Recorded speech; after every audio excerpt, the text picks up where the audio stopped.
Welcome students. आज हम पढ़ने वाले हैं acid base part third.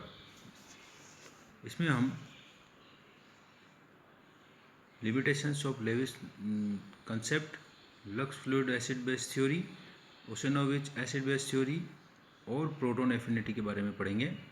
Limitations of Lewis base acid, हमने लेविस बेस एसिड कंसेप्ट के बारे में पढ़ा है पार्ट 2 में। इसमें हम इनकी लिमिटेशंस के बारे में पढ़ेंगे। इनकी लिमिटेशंस को पढ़ने के पहले इसकी उपयोगिता के बारे में भी हम समझ लें। लुईस सिद्धांत की उपयोगिता। लुईस सिद्धांत ब्रोंस्टेड-लोरी सिद्धांत से अधिक सामान्य है क्योंकि यह किसी धातु, तत्व विशेष तथा माध्यम की उपस्थिति या अनुपस्थिति से प्रभावित नहीं होता है। यह लंबे समय से स्वीकृत धात्विक ऑक्साइडों के क्षारीय एवं धात्विक ऑक्साइडों के अम्लीय गुणों की व्याख्या करने में समर्थ है।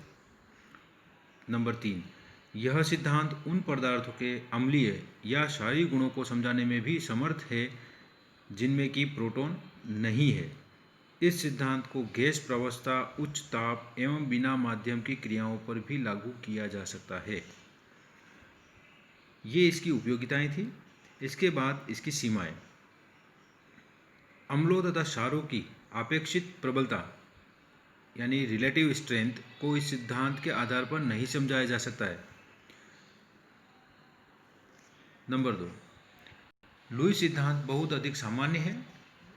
यह सभी क्रियाकारकों को जिनमें उपसंयोजक बंध बनता है अम्ल क्षार में परिभाषित कर देता है। इसके अलावा अम्ल क्षार अभिक्रियाएं तीव्र होनी चाहिए, परंतु बहुत सी लुईस अम्ल अभिक्रियाएं मंद होती हैं। ये दो इसकी सीमाएं थी लुईस अम्ल सिद्धांत की। इसके बाद हम पढ़ने वाले हैं lux Flood acid base theory. Lux fluid की परिभाषा क्या है? लक्स फ्लूइड के अनुसार ऑक्साइड आयन ग्राही अम्ल तथा ऑक्साइड आयन दाता क्षार होते हैं। जैसे आप इस एग्जाम्पल में देख सकते हैं MgO, ये एक क्षार है। जब यह CO2 जो कि यहाँ पर एसिड की तरह कार्य कर रहा है, क्रिया करता है, तो दोनों मिलकर के MgCO3 बनाते हैं।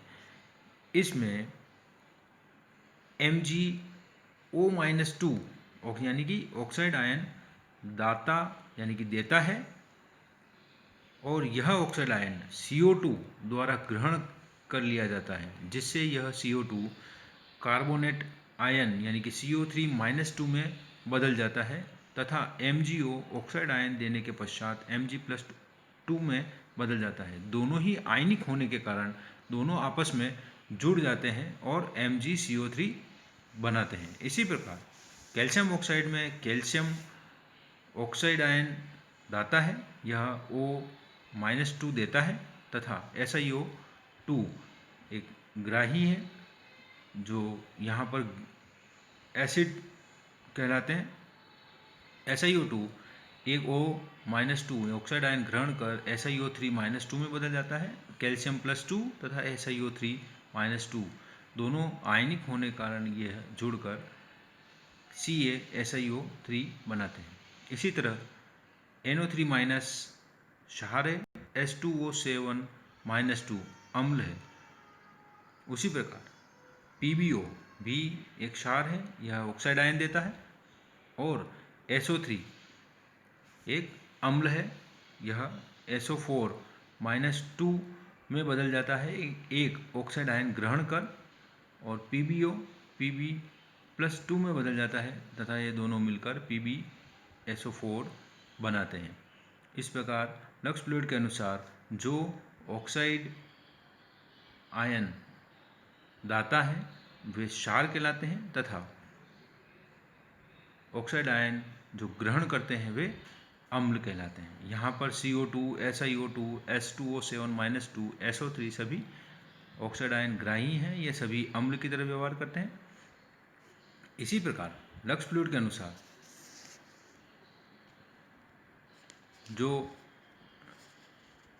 इलेक्ट्रॉन ग्राही होते हैं वे भी अम्ल कहलाते हैं। जैसे आप अभिक्रिया में देख सकते हैं Fe+2 एक इलेक्ट्रॉन देकर Fe+3 में बदलता है। Fe+2 एक क्षार है तथा Fe+3 एक अम्ल है।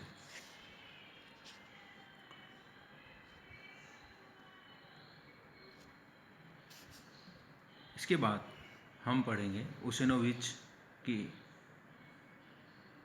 Acid base theory.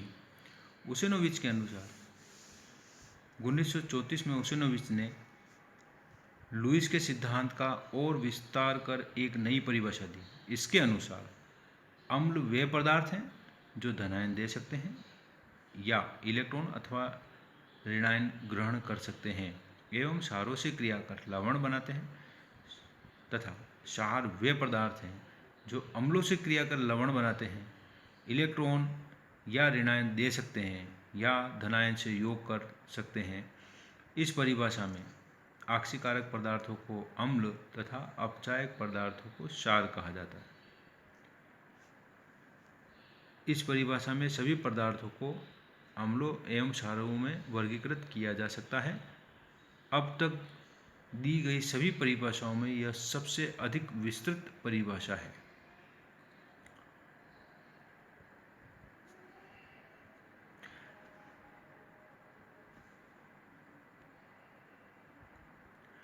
इसके बाद हम देखते हैं proton affinity. Proton affinity, proton बंधुता क्या होती है?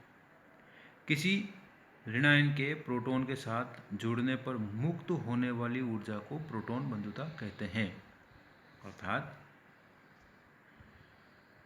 जब किसी ऋणायन के साथ H+ जुड़ता है तो उससे निकलने वाली ऊष्मा, ऊर्जा को हम कहते हैं प्रोटॉन एफिनिटी, प्रोटॉन बंधुता। जैसा कि आप उदाहरण में देख सकते हैं, X-2 एक ऋणायन है गैसीय अवस्था में तथा यह एक प्रोटॉन H+ को ग्रहण कर या इसके साथ जुड़कर HX बनाता है।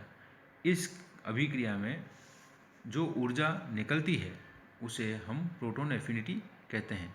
P = -ΔH। अर्थात हम कह सकते हैं कि किसी अणु, आयन या स्पीशीज के द्वारा प्रोटॉन ग्रहण किए जाने की सुगमता प्रोटॉन बंधुता कहलाती है। अर्थात जितनी सुगमता से प्रोटॉन जुड़ता है उसकी प्रोटॉन बंधुता उतनी ही अच्छी कहलाती होती है।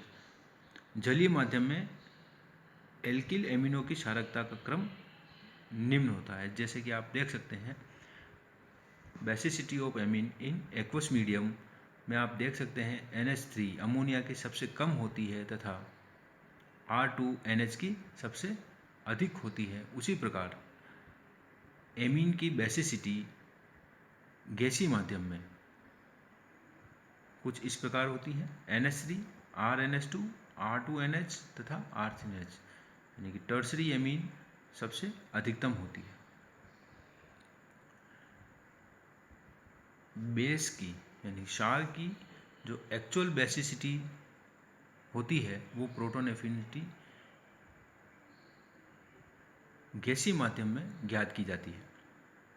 बेस B+H+, BH+ जब बनता है यह गैसीय माध्यम की अभिक्रिया है।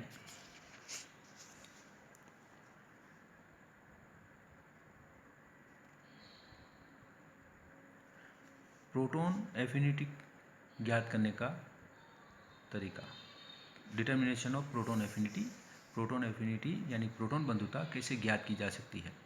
प्रोटॉन बंधुता ज्ञात करने के लिए बोन एबर साइकिल, बोन एबर चक्र की आवश्यकता होती है। इसके द्वारा हम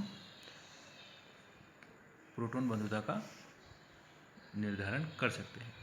जैसे कि आप इस डायग्राम में देख रहे हैं, X एक हेलाइड है, यह X- यानी कि में बदलता है तथा हाइड्रोजन आयनाइजेशन पोटेंशियल के द्वारा आयनन विभव के द्वारा H+ में बदलता है तथा यह सीधी अभिक्रिया भी करवाई जा सकती है। X + H HX बनता है। इसमें जो ऊर्जा निकलती है उसे ज्ञात करने के लिए हम एक X को X- में तथा H हाइड्रोजन को प्रोटॉन में बदलेंगे। इसके बाद इन दोनों की क्रिया से जो ऊर्जा निकलती है वह P है और इसे हम इस तरीके से ज्ञात कर सकते हैं। According to Born Haber cycle -D = +I - E - P।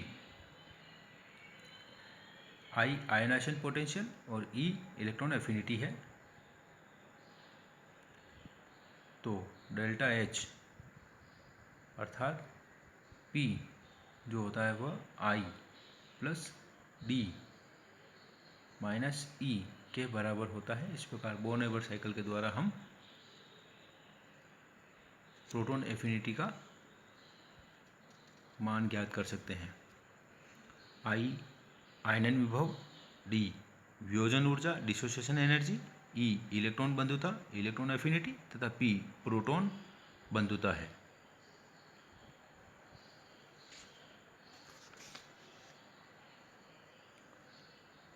धन्यवाद।